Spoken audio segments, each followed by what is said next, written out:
সুন্দর করে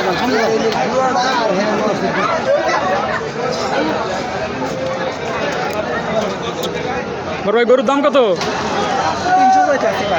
300। দাম কেমন করতেছে? গরুর ছবি তুলে না খালি মানুষের ছবি। হ্যাঁ সবই কইতেছে। দামও কইতাছে 270। আচ্ছা, আমি 300 এর সেল দিই। বাজার মোটামুটি ভালোই আছে না? হ্যাঁ মোটামুটি ভালো আছে। ডাক দেন। হ্যাঁ যে আর কি কিনছেন না, ডাক দেন, একজন ডাক দেন।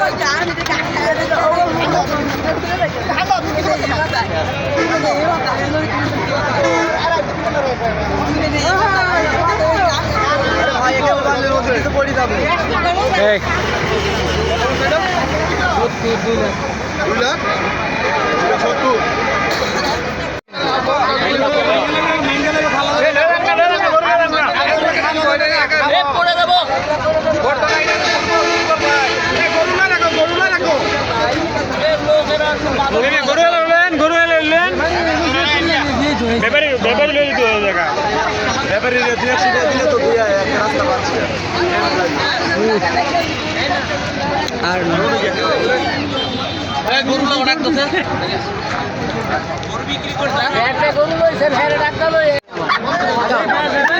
যাইতো না সামনে বেটা আরে লাই বেটা সাইড মেরে দেখবি বেটা আর মানুষ আছে না। ধরো ধরো তুমি যাও।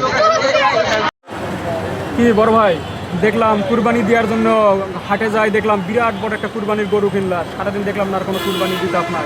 সারাদিন কই ছিলেন ভাই, কুরবানি দিলেন না? হ্যাঁ ভাই, কুরবানি তো দেওয়ার জন্য গরুটা আনছিলাম, কিন্তু আমার সকালে উঠে দেখি আমার ফ্রিজটা নষ্ট হয়ে গেছে। এই জন্য আমি গরুটা কুরবানি দেই নাই, কারণ এখন উপস্থিত আমি ফ্রিজের দোকানও পাবো না। ঠিক আছে, যে কারণে আমি গরুটা কিনছি, কুরবানিতে আমি ফ্রিজে রাখবো, ওটা রাখা হবে না, আর আমি কুরবানি দিলাম না। এই জন্যে আমি কুরবানিটা দিলাম না। বড় ভাই, আপনি কি একটা কথা বললেন, মানুষের কুরবানি দেয় এই যে ফ্রিজে রাখার জন্য কি মাংস কুরবানি দেয়? মানুষের কুরবানি দেয় আল্লাহর রাস্তে, গরুটাকে দান করে দেয়, যাচ্ছে গরিব দুঃখীর কাছে মাংসটা বিলিয়ে দেয়, এই আশায় মানুষ যেন আল্লাহর কাছে নিকৃষ্টে পায়, এই আশায় মানুষের কুরবানি দেয়।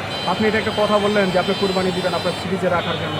ভাই, কুরবানি এমন একটা জিনিস ভাই, আপনার মনোবল ঠিক রাখেন ভাই, আল্লাহ তাআলাকে খুশি করেন আপনি, যেন আল্লাহ আপনার প্রতি যেন খুশি থাকে।